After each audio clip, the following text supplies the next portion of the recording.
Começar mais uma aula, tá, do nosso curso Empresarial em 30 Dias.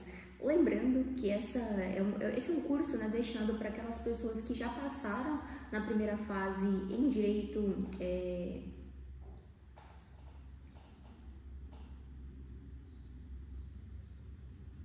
Oi pessoal, sejam muito bem-vindos ao nosso curso Empresarial em 30 Dias.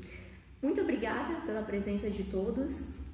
Pessoal, lembrando que esse é um curso destinado para aquelas pessoas que já fizeram ali a primeira fase do exame da ordem, foram aprovados e escolheram como segunda fase a área específica de direito empresarial, tá certo? E também para todos aqueles que são curiosos ou são entusiastas também, como eu, do direito empresarial, tá certo? Pessoal, na última aula nós falamos um pouquinho, né, da teoria geral do direito societário, certo? Nessa aula aqui nós iremos praticar, porque, mais uma vez, tá? A segunda fase, ela é uma prova, né, que requer estratégia e você precisa praticar olhando como a banca FGV, ela cobra alguns assuntos em determinadas questões ou mesmo na peça prática, tá? Então hoje na nossa aula nós iremos falar sobre as questões, tá, que eu escolhi para vocês, e também nós iremos falar sobre uma peça prática que eu escolhi também, tá certo? Pessoal, lembrando que todas as questões são da banca FGV, então é muito importante vocês assistirem, terem ciência e persistirem nessa prática, justamente porque vocês precisam entender qual que é a forma de cobrança e como vocês podem estruturar o raciocínio de vocês para quando chegar na hora da prova, isso não ser um bicho de 7 cabeças, tá certo? Como a gente fez anteriormente, né, na nossa última aula prática, eu sempre vou colocar a questão, sempre vou colocar também o espelho da questão que a própria banca FGV espera, né, que vocês acertem. Então, vocês vão observar que em todas as respostas tem uma fundamentação objetiva, tá? Tem uma resposta à pergunta de forma muito objetiva, mas também tem sempre a citação de artigos, porque você precisa fundamentar todas as suas questões, tá certo? Então, qual que é a recomendação que eu dou para vocês? Estamos aqui falando sobre prática, nós vamos fazer essas questões juntos, mas vocês devem estar aí com o vade-mecum de vocês. Por quê? Porque o estudante, para a segunda fase, tem que ter o vade-mecum como se fosse uma bíblia, tá bom? Então, todas as questões que a gente for falando aqui, e quando vocês verem que tem artigos similares, correlacionados, vocês vão fazer remissões, tá bom? Referências cruzadas nesses artigos, para que vocês tenham mais segurança na hora da prova em responder as questões com mais assertividade e mais de forma mais completa também, tá? A fim de que o teu examinador, ao analisar a tua prova, ele sorria e te dê os pontos de maneira completa, tá bom, pessoal? Então vamos lá, vamos começar. Pessoal, nossa primeira questão, ela é bem recente, tá certo? Do ano passado.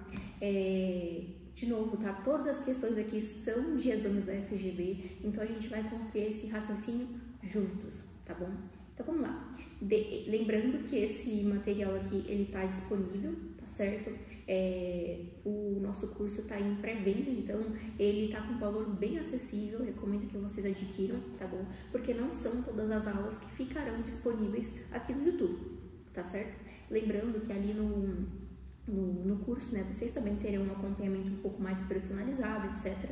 Se quiserem fazer peças, né, e me mandarem, a gente consegue estabelecer um time aí para correção e devolução dessas peças, tá bom? Lembrando que praticar é a chave, tá? Então vamos lá. Denise Itayanguá decidiu constituir uma sociedade limitada, sendo ela a única sócia, tendo integralizado o capital antes do início da atividade. No documento particular de constituição, Denise não indicou quem administrará a sociedade, preferindo fazê-lo em documento separado. Foi designada como administradora em plenos poderes a irmã de Denise, senhora Mirassol Itayanguá, que não tem impedimento legal e é plenamente capaz. Uau! Quantas informações ele te deu aqui? Perceba, são informações no campo fático. Não são necessariamente informações corretas ou incorretas. Uma informação no campo fático, porque quando alguém chegar no teu escritório, ele vai chegar com uma situação fática e ele vai pedir para você resolver, tá? O examinador aqui, ele estabeleceu duas questões para você estruturar um pensamento e devolver para ele. Então, vamos lá. A designação de administrador na sociedade limitada unipessoal pode ser feita em ato separado? Justifique. Como se dará a investidura da administradora Mirassol? Justifique. Tá? Lembrando que essa sociedade limitada unipessoal, a gente chama ela de SLU, S-L-U, ela substituiu a anterior e muito utilizada EIRELI, tá? Inclusive, a gente tem uma questão aqui, tá? Na peça também vai abordar isso, é a respeito da EIRELI, porque ela era muito utilizada, tá? Muito utilizada. E eu resolvi colocar a questão justamente porque a fundamentação e a construção do raciocínio é realmente muito boa e em nada prejudica o fato da EIRELI ter sido substituída pela SLU. Tá bom? Então vamos lá. Qual que é o objetivo dessa questão aqui, tá, pessoal? É justamente vocês saberem achar no código, tá, o que o examinador está te pedindo e como você vai devolver isso para ele. Se você tem domínio, se você tem conhecimento de como que funciona, né, a constituição de uma SLU, tá bom? Então vamos lá. A questão tem por objetivo aferir se o examinando é capaz de reconhecer a possibilidade de a designação de administrador ser feita em documento separado na sociedade limitada, bem como a forma de investidura quando nomeado em ato separado. E aí ele vai citar dois artigos aqui que você precisa, pelo menos, passar os olhos no teu código, que é o 1060 do Código Civil e o 1062, tá certo? Então vamos lá. Essa aqui é justamente a resposta esperada pelo examinador de você. Pessoal, são duas linhas. Se você olha para a questão, você começa a, pelo perdão da palavra, né, começa a ficar realmente muito nervoso, enfim, você começa a pensar em muita coisa e quer dar muita volta.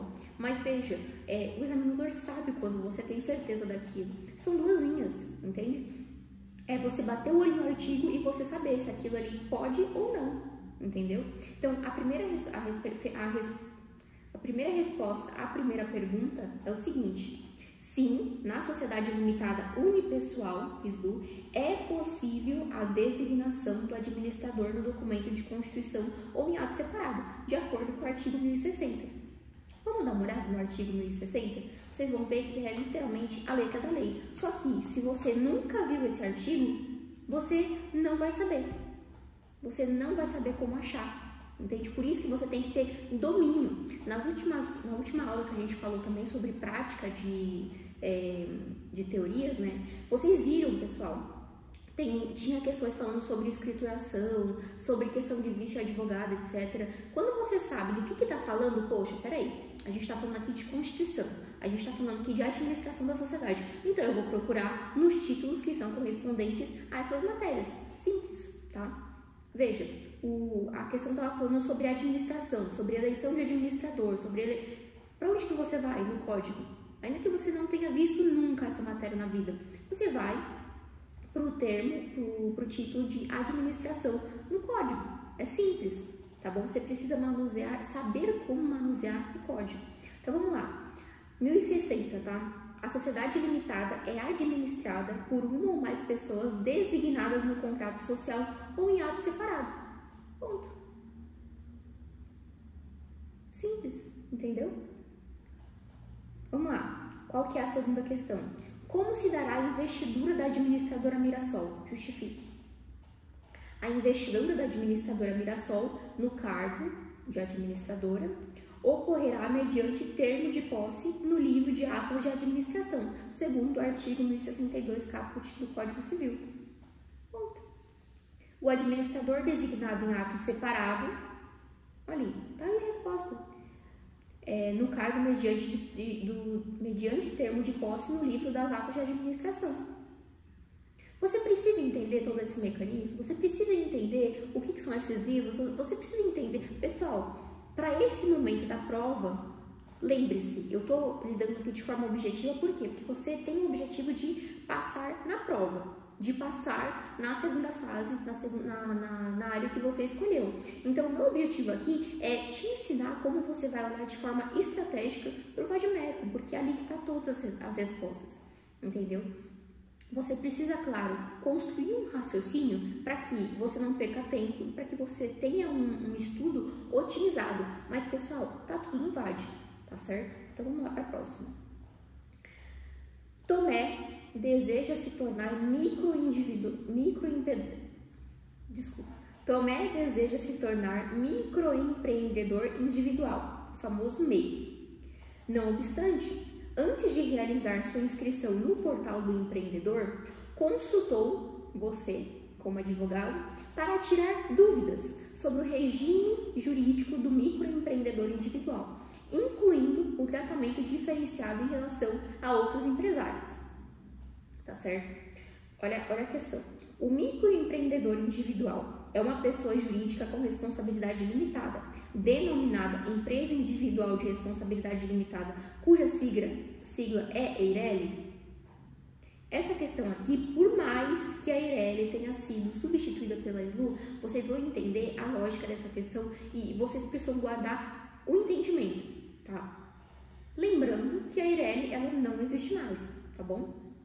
Nos termos da Lei Complementar número 123/2006 e de suas alterações, qual a natureza do MEI quanto à capacidade de auferição de receita?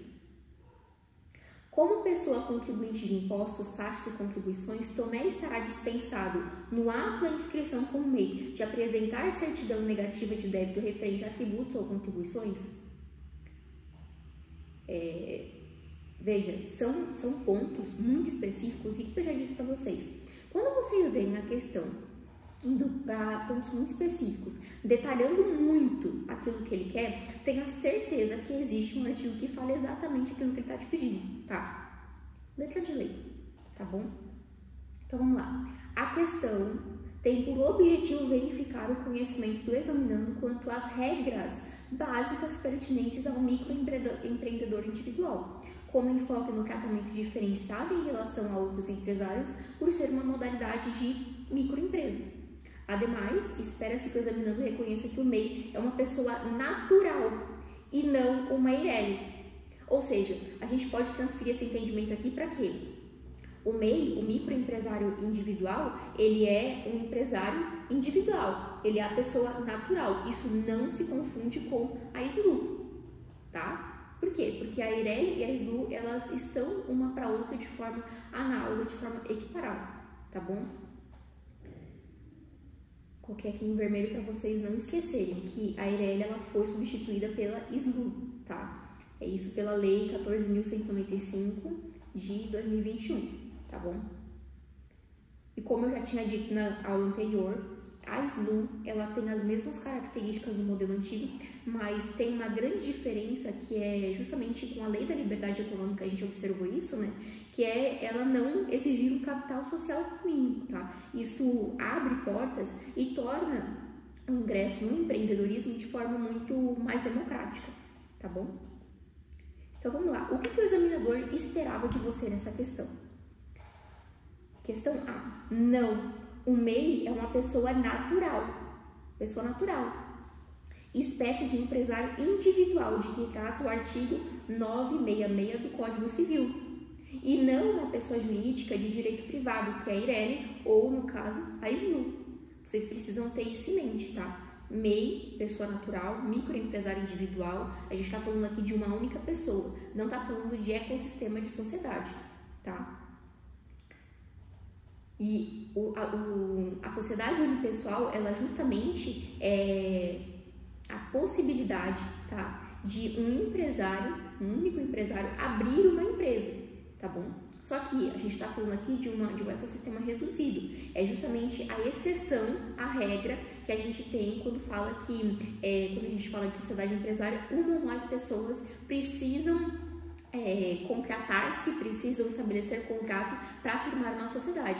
Ela está justamente na exceção e é exatamente no ponto da exceção que o examinador vai querer que você discuta, vai querer que você aborde para saber se você de fato tem o conhecimento que é necessário para você ser aprovado, tá bom? Muito importante, artigos marcados, tá?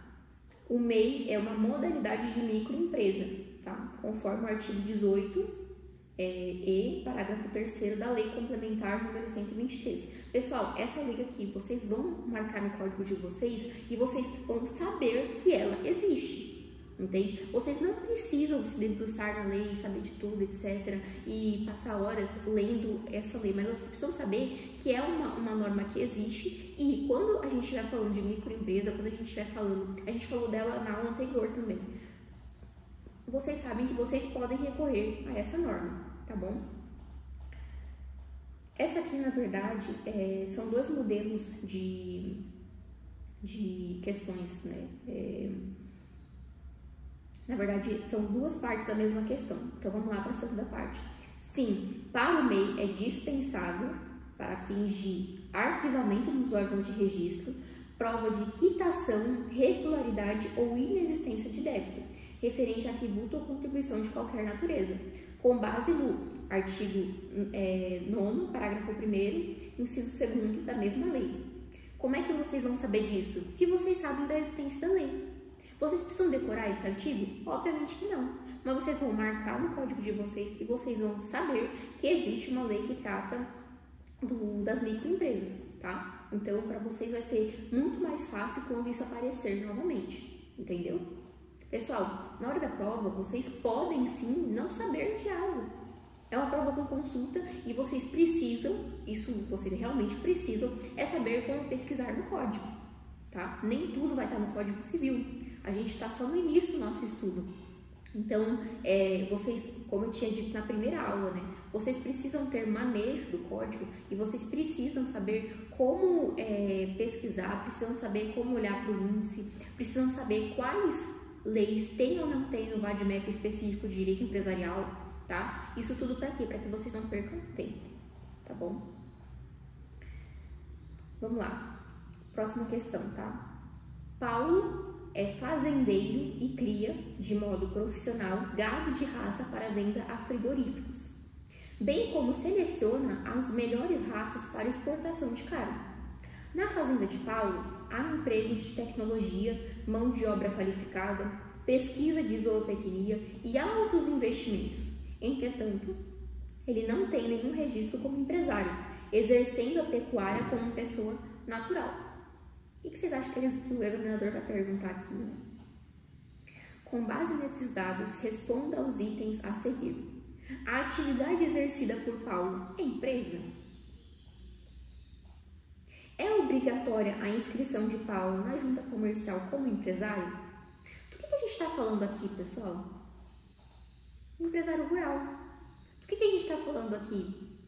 Justamente da desobrigatoriedade de um empresário rural se registrar como empresário, tá? E a gente vai olhar para o código e vai saber fundamentar isso, tá bom? Sim, a atividade exercida por Paulo é empresa. Por quê? Por que ele citou todo aquele ecossistema de pesquisa, de cuidado, de bens? Por que ele citou todo esse ecossistema? Por quê? Porque são atividades que são organizadas com o fim de obter lucro, tá? Então, a atividade exercida por Paulo é de empresa, pois nela se verifica uma atividade econômica dotada de organização de bens e pessoas com a finalidade de produção de bens para o mercado, com base na dicção do artigo 966, caput do Código Civil. Simples, tá? Não. Paulo, embora exerça empresa rural, não está obrigado a se registrar na junta comercial como empresário, por ser facultativa a inscrição, de acordo com o artigo 971 do Código Civil. Simples, tá? Vamos continuar aqui na nossa maratona de questões. Vamos lá, pessoal.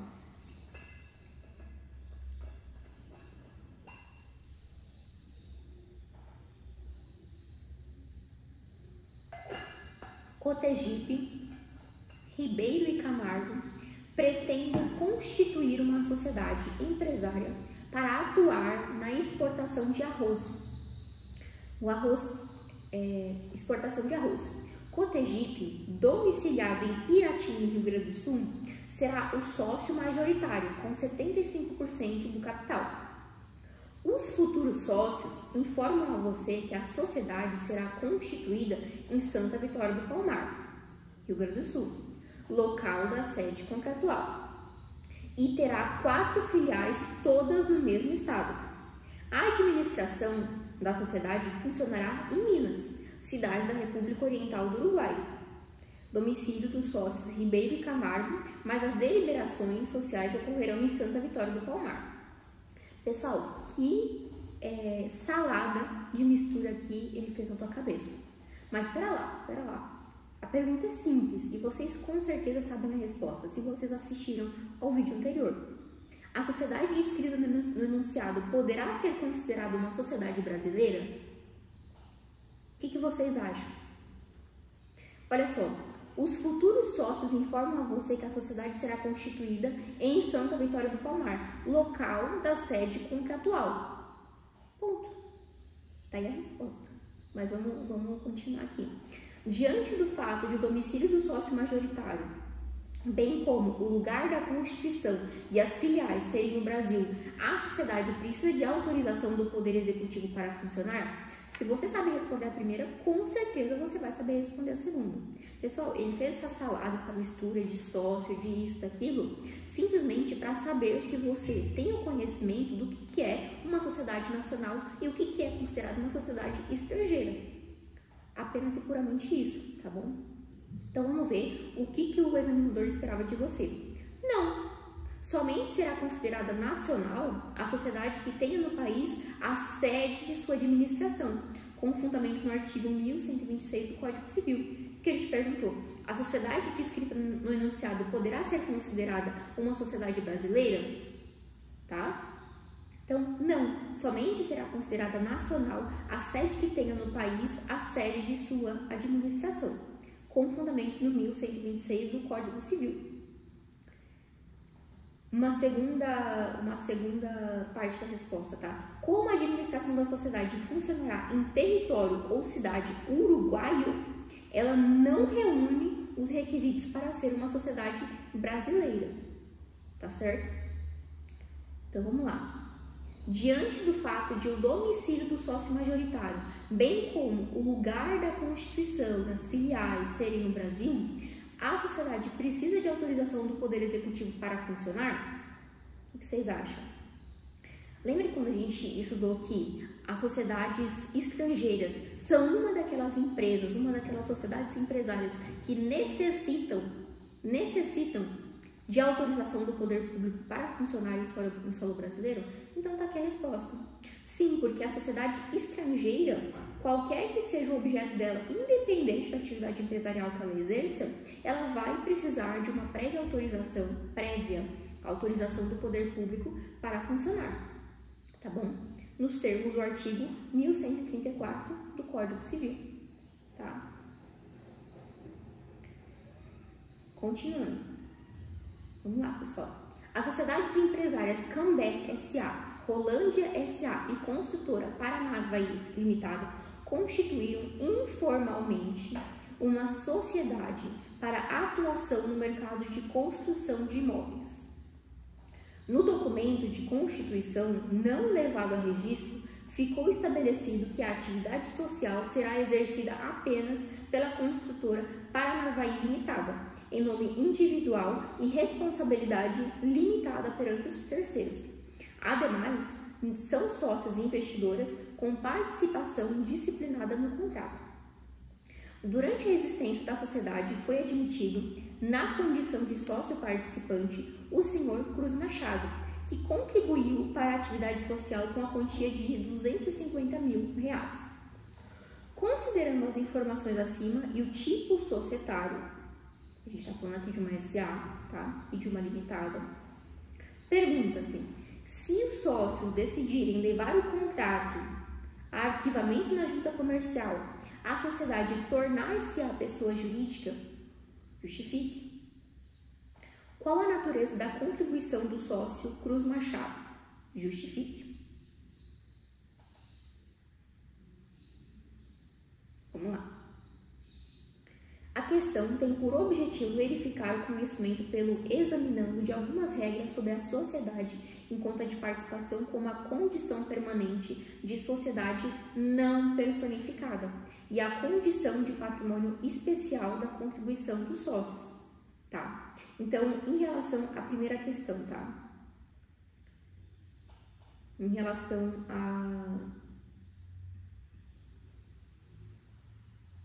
à primeira questão. Se os sócios decidirem levar o contrato a arquivamento na junta comercial, a sociedade tornar-se-á pessoa jurídica, justifique.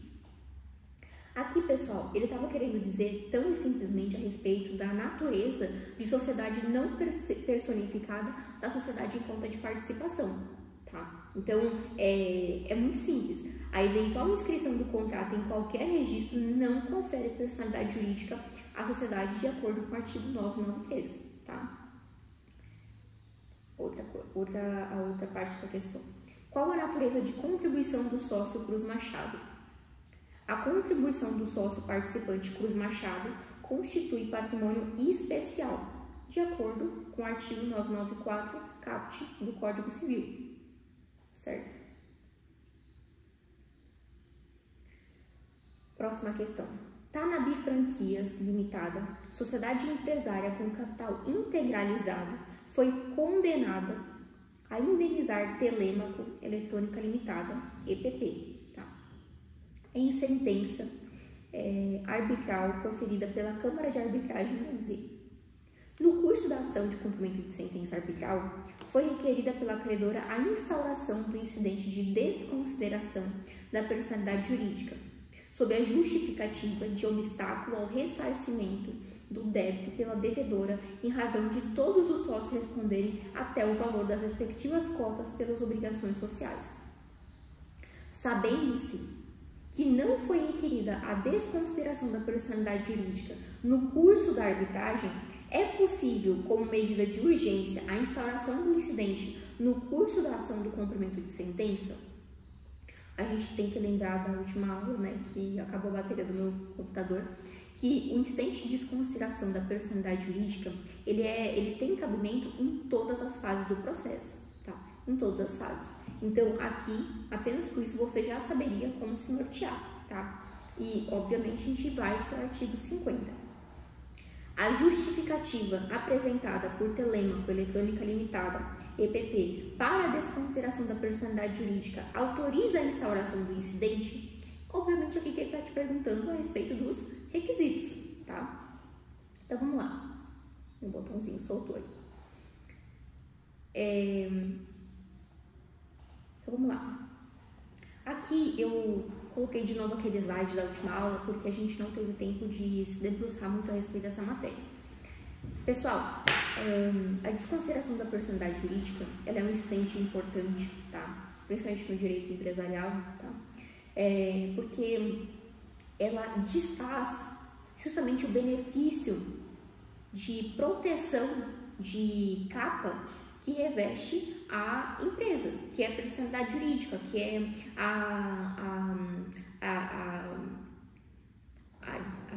me fugiu a palavra agora, pessoal, desculpa, que é justamente a possibilidade de ter o patrimônio inapertado, né? Só que, por conta de alguns problemas que podem ocorrer, como confusão patrimonial, a gente pode ter a personalidade jurídica da empresa desconstituída. Justamente para quê? Para que os bens dos sócios eles sejam atingidos. A gente tem também o inverso. O que significa isso?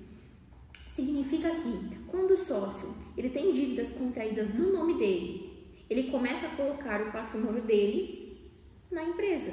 Para quê?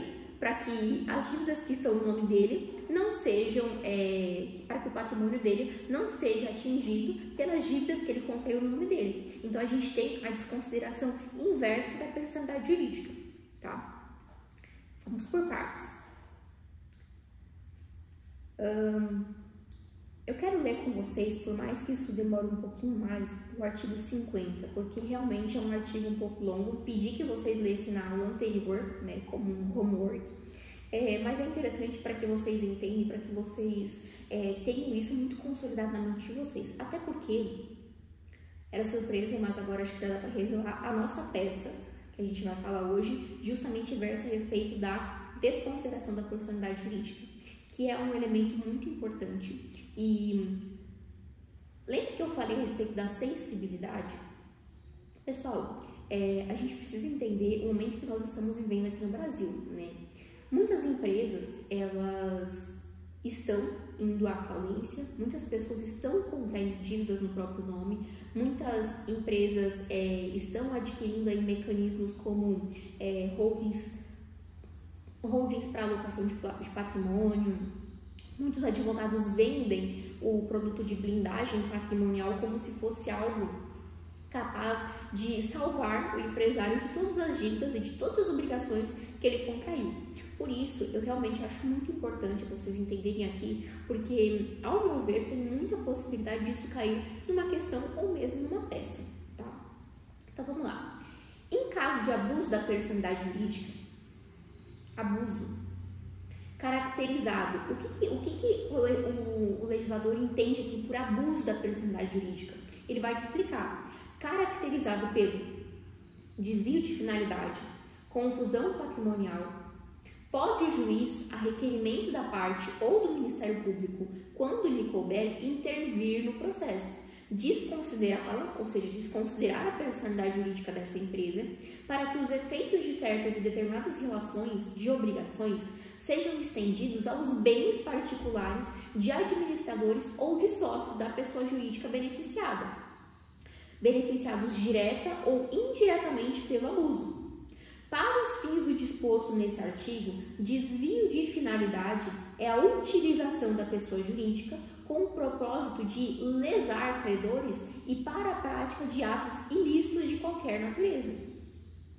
Entende-se por confusão patrimonial a ausência de separação de fato entre os patrimônios, caracterizada por cumprimento repetitivo pela sociedade de obrigações do sócio ou do administrador ou vice-versa, cumprimento, transferência de ativos ou de passivos sem efetivas contraprestações, exceto os de valor proporcionalmente insignificantes e outros atos de descumprimento da autonomia patrimonial. Era esse termo que eu estava tentando lembrar naquela hora. A empresa, ela, por ser revestida de personalidade jurídica, ela detém autonomia patrimonial. O que isso significa? Que o patrimônio que ela detém, ele é autônomo daquele patrimônio dos sócios, tá, pessoal? Parágrafo 3º. O disposto no caput e nos parágrafos 1º e 2º deste artigo também se aplica à extensão das obrigações de sócios ou de administradores à pessoa jurídica. Foi isso que eu falei agora há pouco, da desconsideração inversa, tá, da personalidade jurídica. A mera existência de grupo econômico, sem a presença dos requisitos de que trata o caput desse artigo, não autoriza a desconsideração da personalidade jurídica da pessoa jurídica. Não constitui desvio de finalidade a mera expansão ou a alteração da finalidade original da atividade econômica específica da pessoa jurídica. Em relação a esse parágrafo 5º aqui, tá? Só é importante vocês terem ciência de que, quando vocês forem orientar o empresário, né, essa questão da expansão da atividade originalmente relatada no contrato social ou no estatuto social, ela precisa refletir o que está escrito no contrato social. Então, por exemplo, uma empresa começa querendo fazer, querendo prestar atividades de consultoria, prestar atividades de alocação de patrimônio, aluguel de ok. Só que a partir de um dado momento ela começa a comercializar produtos XYZ. Ela pode? Pode. Só que o contrato social, ele precisa refletir isso. Então, você precisa fazer uma alteração no contrato social, tá? Refletindo as atividades que foram abarcadas por essa sociedade empresária e que passaram a ser desenvolvidas. E você precisa registrar isso na junta comercial e também incluir isso como um novo CNAE, que é o CNAE correspondente a essa atividade, na Receita Federal. Porque senão, pessoal, você incorre naquela irregularidade superveniente que a gente viu na aula anterior e a equiparação dessa sociedade como uma sociedade comum, o que é muito perigoso, tá certo? Porque daí a gente está falando também em equiparação de sociedade de responsabilidade ilimitada, ou seja, Uma sociedade irregular, ela corre o risco dos sócios responderem com os bens deles, se ela não está regular perante os órgãos que regulam a sociedade, tá bom? Isso é muito importante. Então vamos lá. A questão que a gente estava falando anteriormente tem por objetivo aferir o conhecimento examinando tanto de disposições materiais, pressuposto do abuso da personalidade jurídica para o pedido, quanto processuais, acerca da desconsideração da personalidade jurídica, possibilidade de ser instaurado o incidente mesmo em fase de cumprimento de sentença. Então vamos voltar na questão.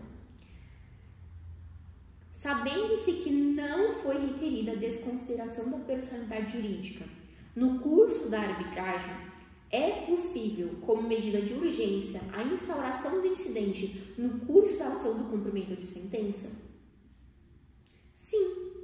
Não há irregularidade quanto à legitimidade da parte requerer a instauração do incidente de desconsideração da personalidade jurídica, inclusive em fase de cumprimento de sentença, com base no artigo 134 do caput do Código de Processo Civil. Tá? Qual que é a questão B? Vamos lá, porque a gente passou muito tempo, né, de ter lido a questão. A justificativa apresentada por Telêmaco Eletrônica Limitada, EPP, para a desconsideração da personalidade jurídica autoriza a instauração do incidente? Aqui ele está querendo entender se você, o que o examinador está querendo saber, se você entendeu quais são os requisitos que são objetivos do artigo 50, tá? Então, qual que é a resposta? Não.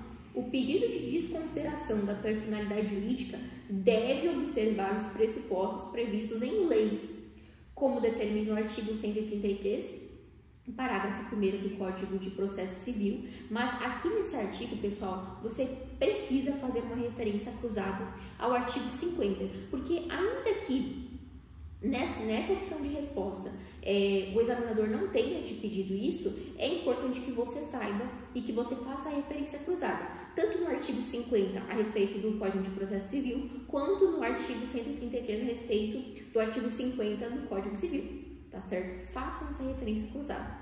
Para fazer a referência cruzada, lembrando, você não vai fazer setinha, você não vai fazer asterisco, você não vai fazer coraçãozinho, estrelinha, não vai fazer nenhum símbolo, você vai fazer apenas e tão somente a inscrição ART, referência a artigo 50 CC, Código Civil. E para o CPC, né, art, pode ser, né, 133, CPC, ponto, tá? Isso é uma referência cruzada, você não vai ter problema, isso está de acordo com o edital, certo?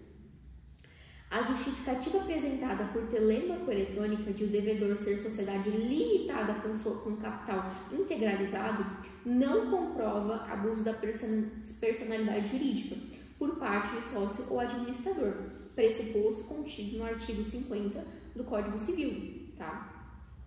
Ele quer saber apenas e simplesmente se você tem o conhecimento de quais são os requisitos do artigo 50 do Código Civil, do Código Civil para a instauração desse incidente, tá certo?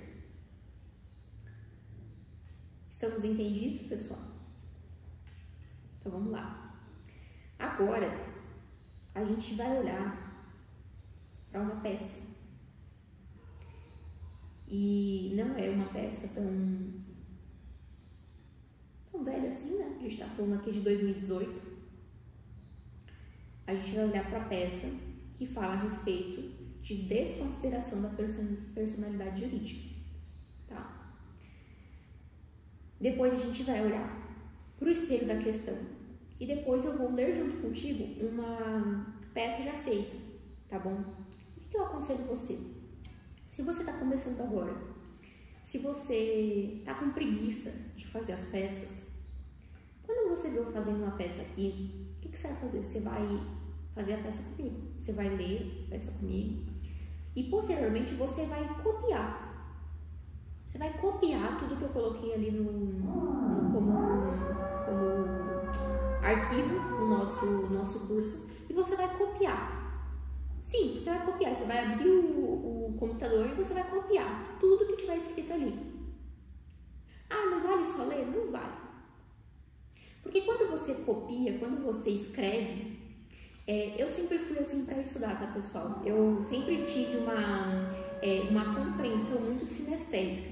Então, além de ler, além de ouvir, eu gosto de escrever. Eu sinto que eu assimilo melhor, porque eu estou requerendo mais sentidos. Eu estou provocando novas áreas do meu cérebro, né? Então, você vai copiar, tá? Você vai copiar até você se sentir seguro e começar a fazer uma peça e só depois você vê o espelho da banca, por exemplo, tá bom?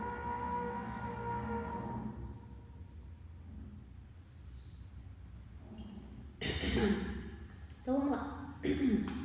O enunciado.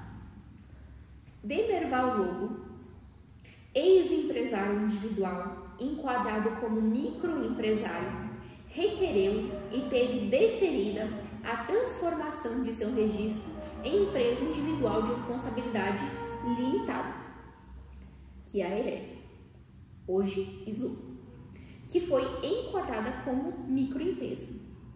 Alguns meses após o início das atividades da EIRELI, Sorvetes União EIRELI, o patrimônio de Demerval Lobo foi substancialmente diminuído, com sucessivas transferências de valores de suas contas particulares para as contas da pessoa jurídica, que já era titular do imóvel onde estava situada a sede. Por outro lado, as dívidas particulares de Demerval Lobo cresceram em proporção inversa, acarretando inúmeros inadimplências com os credores. Ou seja, na medida em que o patrimônio da sociedade aumentou, as dívidas do Demerval Lobo cresceram e o patrimônio do Demerval Lobo foi muito diminuído. Por quê? Porque ele passou o patrimônio para a empresa. Entenderam? Gervásio Oliveira, um dos credores particulares de Demerval Lobo, por obrigação contraída após a transformação do registro, ajuizou ação de cobrança para receber quantias provenientes de contratos de depósito. Logo após a citação do réu, ou seja, a citação do Demerval, o autor descobriu que as contas correntes do devedor, Demerval Lobo, tinham sido encerradas e o imóvel em que residia foi alienado para a EIRELI, tendo prova desse fato por meio de certidão de registro de imóveis da comarca de Cocal, estado do Piauí. A advogada de Gervásio Oliveira foi autorizada por ele a propor a medida judicial cabível no curso da ação de conhecimento para atingir o patrimônio da pessoa jurídica, e dessa forma garantir o pagamento da dívida do devedor. Considere que a ação de cobrança tramita na segunda vara da comarca de Campo Maior, estado do Piauí. Elabore a peça processual adequada. Pessoal, a gente tem que ter uma seriedade muito grande para fazer e redigir as peças da segunda fase. Por quê? Você precisa ter uma compreensão. A compreensão não é decorar. Você precisa ter a compreensão do que você está fazendo. Tem que ter a compreensão do problema em si. Porque você não pode errar a peça. Eu acho uma sacanagem. Porque às vezes você colocou o nome equivocado, mas você fez a fundamentação certa, enfim. Mas você não pode errar a peça. Por quê? Se você erra a peça, você está desclassificado. Você vai ter que fazer a prova de novo, vai ter que esperar mais um tempo. Às vezes você não vai conseguir utilizar a primeira fase, então vai ter que fazer a primeira fase de novo. Então, tem que ter muita atenção e tem que ter muita calma e compreensão daquilo que está fazendo. Por isso que eu falo, guarde as situações. Guarde as situações, tá? Então, vamos lá. Quando a gente fala aqui de uma situação que o Demerval começou a se desfazer do patrimônio dele e colocar tudo na EIRELI, o que a gente entende? Que ele estava querendo fraudar credores. Isso que a gente chama de fraude a credores. Que poderia acontecer de forma inversa também. Mas aqui a gente observa que está acontecendo essa dilapidação do patrimônio do Demerval para a EIRELI. Tá?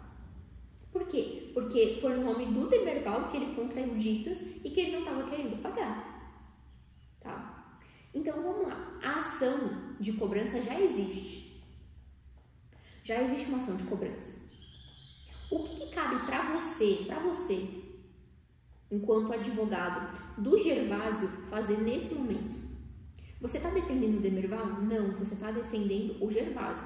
A advogada de Gervásio. Gervásio foi autorizada por ele a propor a medida judicial cabível no curso da ação de conhecimento para atingir o patrimônio da pessoa jurídica e dessa forma garantir o pagamento da dívida do devedor. Qual que é a ação que você tem que propor aqui? O que você precisa fazer nesse momento? Você vai propor uma ação de execução? Não, porque não tem título executivo. Como que você vai chamar para o processo essa empresa? Como que você vai chamar para o processo essa... É um terceiro, né? Porque, na verdade, a ação de cobrança, ela tem como réu o Demerval. Como que você vai chamar para esse processo a pessoa jurídica que é a empresa do Demerval? Como que você vai estabelecer essa relação? Você vai apresentar no meio da ação de cobrança para o mesmo juiz nos autos do mesmo processo justamente um incidente de desconsideração da personalidade jurídica.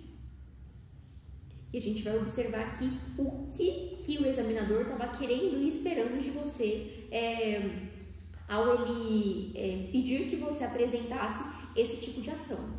Então vamos lá. A questão tem por objetivo verificar se o examinando conhece o Instituto da Desconsideração da Personalidade Jurídica, cuja aplicação pode ser em sentido direto ou inverso, e os pressupostos para a sua aplicação previstos no artigo 50 do Código Civil. Outro objetivo é confirmar se o examinando conhece e sabe aplicar a casos práticos o incidente de desconsideração da personalidade jurídica, regulado nos artigos 133 a 137 do Código de Processo Civil. Por quê? Porque quando você tem uma parte na doutrina, você tem um mecanismo, um instrumento para fazer aplicar isso de forma prática no Código de Processo Civil. Por isso eu pedi que você fizesse essa referência cruzada nos dois ordenamentos jurídicos, Código de Processo Civil, Código Civil, tá bom? Os dados apresentados no enunciado revelam que o devedor, ex-empresário individual, ao requerer e obter a transformação do registro de empresário em EIRELI, transferiu bens do seu patrimônio para o da empresa jurídica por ele constituída. Pessoal, um ponto aqui importante, tá? Por que será que ele quis transformar? Porque assim, antes ele era empresário individual. Depois ele quis se transformar em EIRELI, né? Sociedade Unipessoal. A SLU. Por que será que ele quis fazer essa transformação? Patrimônio. Porque na EIRELI, ou na SLU, no caso, a gente tem uma autonomia patrimonial da sociedade empresária. O que a gente não observa quando a gente está falando de empresário individual. Se ele tivesse permanecido como empresário individual, haveria essa confusão de patrimônios sem nenhum problema. Por quê? Porque o empresário individual é uma pessoa natural. Não há separação de patrimônio. A responsabilidade ela é solidária e ilimitada. Os bens eles se confundem. Isso está claro para vocês? Então vamos lá. Em que pese a possibilidade de constituição da EIRELI como forma de limitar a responsabilidade do titular ao capital investido integralizado, Demerval logo deve ter bens suficientes em seu patrimônio pessoal para honrar suas obrigações perante seus credores particulares, pois o patrimônio e a empresa desenvolvida pela EIRELI são autônomos. Existe algo que reveste a EIRELI, que reveste a SLU, façam esse paralelo sempre, tá? Que é justamente a autonomia patrimonial, tá? Diante da transferência dos bens do ex-empresário narrada no enunciado para a pessoa jurídica, nota-se abuso da personalidade jurídica da Eireli, caracterizado pelo esvaziamento doloso, com a diminuição deliberada do patrimônio pessoal e crescimento das dívidas que teriam esse mesmo patrimônio como garantia. Nota-se que o artigo 50 do Código Civil autoriza que o juiz, a requerimento da parte, estenda os efeitos de certas obrigações assumidas pela pessoa jurídica aos bens particulares dos sócios, em sentido inverso e mediante interpretação teleológica do dispositivo. É possível estender à pessoa jurídica os efeitos de obrigações assumidas pelos sócios perante os credores particulares. O que isso significa? Se o juiz observar que você está tentando fraudar credor, obviamente que ele vai desconstituir esse benefício que foi concedido pelo legislador, tá? Cabe também ressaltar que o artigo 50 se aplica a qualquer pessoa jurídica e não apenas às sociedades. Assim sendo, é inequívoco que a Eireli tem natureza de pessoa jurídica de direito privado, sendo passível de sujeição à desconsideração. Portanto, a advogada, ou melhor você, de Gervásio Oliveira, deve requerer no curso da ação de conhecimento a instauração do incidente de desconsideração inversa da personalidade jurídica, para que bens integrantes do patrimônio da Eireli possam ser conscritos para garantir o pagamento da dívida perante o autor, tá? Então vamos lá para os detalhes técnicos, depois a gente vai olhar para o espelho, depois vocês vão ver como que essa peça fica pronta, tá? Endereçamento. Você vai endereçar para o mesmo juiz que corre a ação de cobrança, a ação de conhecimento. Se fosse uma ação de execução, mesma coisa. Se fosse um outro tipo de ação XYZ, mesma coisa, tá bom? Então, sempre endereçamento para o juiz que tramita a ação. Excelentíssimo doutor juiz de direito da segunda vara da comarca de Campo Maior, Piauí. Onde está escrita essa informação? No enunciado, tá? Indicação do requerente e requerido. Requerente Gervásio Oliveira, já qualificado, etc.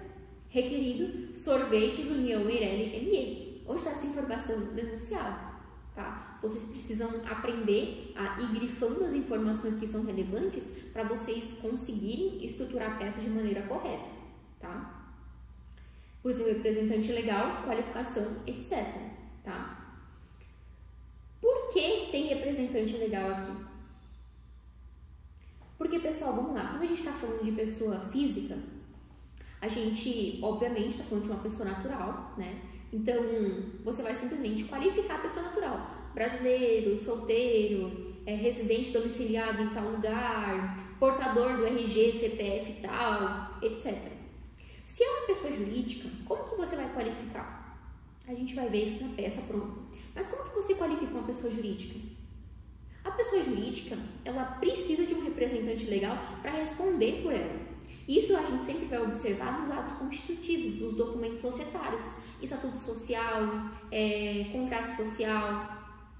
Então, sempre vai existir uma pessoa natural mesmo, uma pessoa que é eleita para responder perante a justiça, perante terceiros, em relação àquela sociedade, tá? Então, Sorvetes União Eireli ME por seu representante legal, tá? Cabimento. O incidente de desconsideração da personalidade jurídica é cabível em todas as fases do processo de conhecimento. Artigo 134, caput do CPC. Fundamentos jurídicos. A gente vai observar aqui que está tudo elencado. Então, vamos lá. Quais são os fundamentos jurídicos que o examinador espera de você? Constituição da Eireli. A Eireli foi constituída por transformação de registro de empresário individual. Nota-se, por conta disso, que Demerval Lobo tinha a intenção clara de limitar sua responsabilidade, pois como empresário individual tinha responsabilidade ilimitada e como titular da Eireli passou a ter responsabilidade limitada.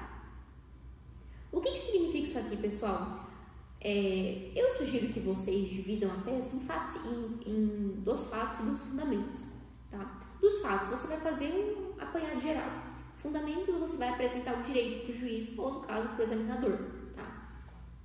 Fica organizado, tá certo? E você não vai se perder. Você precisa explicar para o juiz o porquê que o teu pedido tem razão de ser, entendeu? É simples. Não precisa encher linguiça, não precisa gastar muito latim, etc., doutrina. É você ser direto, mas você ser assertivo, tá bom?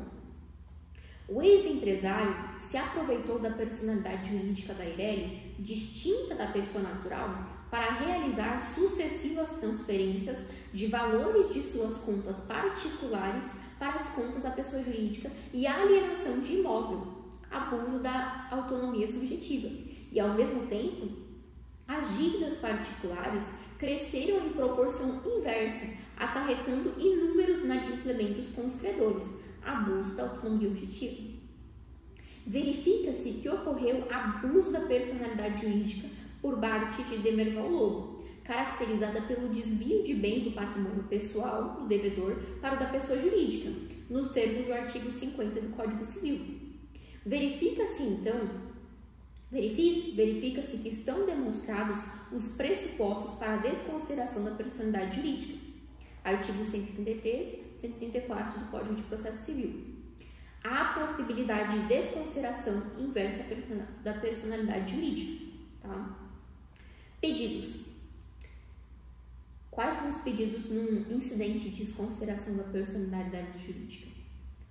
Primeiro, a instauração desse incidente, a extensão à empresa individual de responsabilidade limitada dos efeitos da obrigação assumida pelo titular de Demerval Lobo perante o requerente, ou a desconsideração da personalidade jurídica da Eireli, com levantamento da autonomia da pessoa jurídica para que seus bens possam responder pela solução do débito assumido pelo titular perante o requerente. Citação da empresa individual para manifestar-se e requerer as provas cabíveis no prazo de 15 dias. Tá? Suspensão do processo, comunicação da instauração do incidente ao distribuidor para anotações devidas. Em relação às provas, menção expressa a certidão do registro de imóveis à comarca de Cocal, porque é uma prova. Por quê? Porque existe ali uma mudança de titularidade no prazo, por exemplo, referente a essa dilapidação do patrimônio, tá? Isso aqui é importante, tá, pessoal? Não sei se vocês já estagiaram, se vocês já trabalharam com a parte do litigioso, né? Mas existe uma frase muito comum que todo advogado coloca, né? Protesta por meio de todas as provas em direito admitidas. Aqui na prova você não vai colocar isso, tá?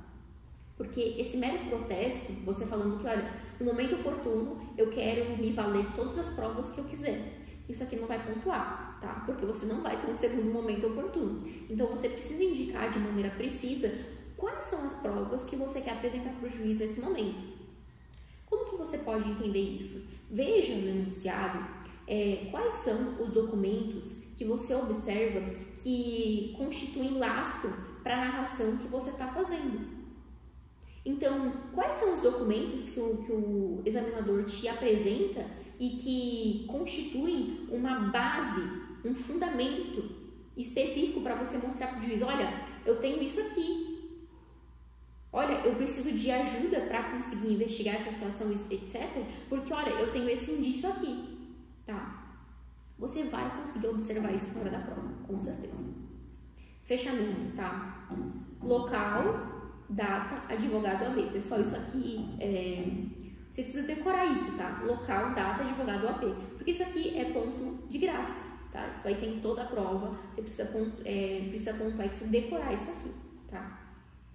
Aqui tá o espelho da prova, tá bom? Cada pontinho desse aqui importa, tá, pessoal? Cada artigo que você cita. Se você citar um artigo a mais, não tem problema, mas não cite artigo de menos, tá? Então, cada pontinho conta, tá, pessoal? Se você tirar 4.5, 4 e faltar um pouquinho mais, vamos lá, pessoal, não vamos se embananar com cálculos aqui, mas se não for dizer a peça, perfeito. mas cada pontinho importa. Se você tirar 4,95, se você tirar 5,95, você não vai passar. Esses 5 pontinhos fazem diferença, tá? Esses 0,5 fazem diferença porque você precisa atingir o mínimo de 6 pontos para você ser aprovado, tá bom? Então vamos lá. Quero olhar para vocês agora para o padrão de resposta. Como que vocês podem estruturar isso numa peça, tá? E não apenas em...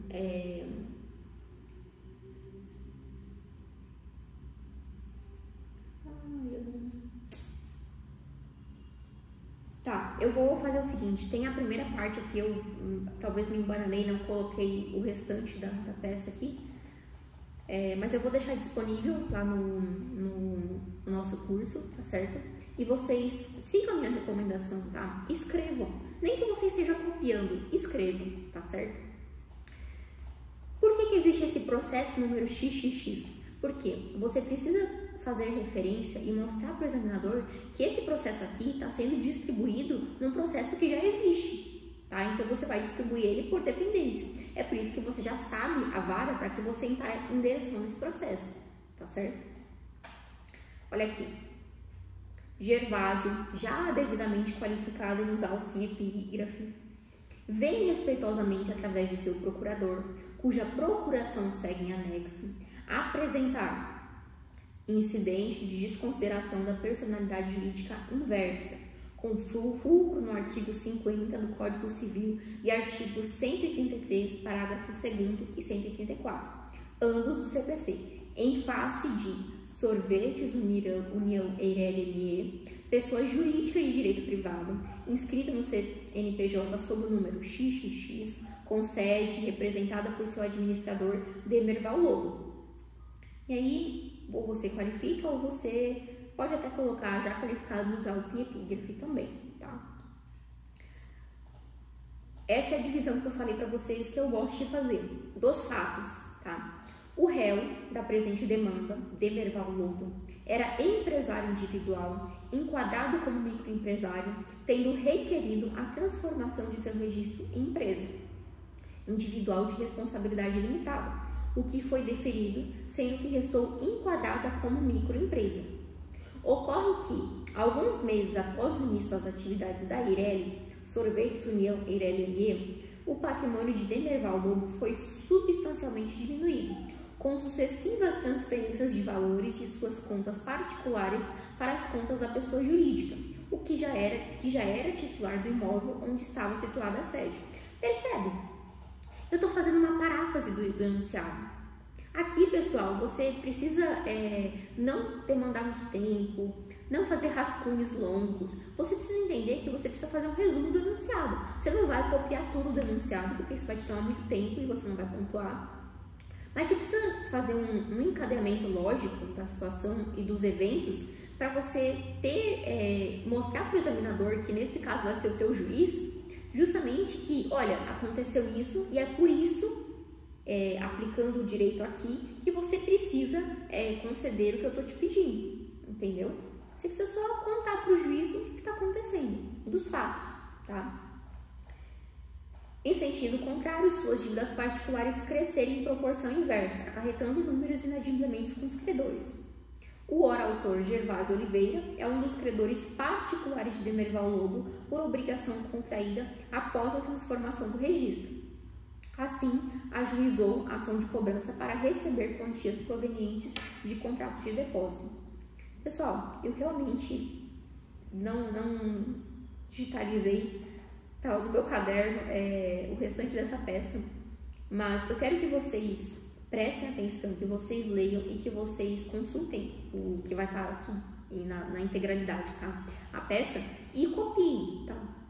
Copiem, escrevam à mão, pratiquem, tá? Pratiquem, porque a prática com certeza vai levar vocês a se sentirem mais seguros, mais confiantes para fazerem a prova com muito mais qualidade e tranquilidade, tá certo? Pessoal, agradeço muito a presença de vocês, tá certo? Sei que é um estudo um pouco longo, sei Sei que é cansativo, mas se vocês se empenharem nesses 30 dias, observando essa questão da prática, vocês com certeza terão êxito, tá certo? Eu ficaria muito feliz de acompanhá-los nessa jornada, tá bom? Agradeço pela participação de todos. Tchau, tchau, até o próximo vídeo.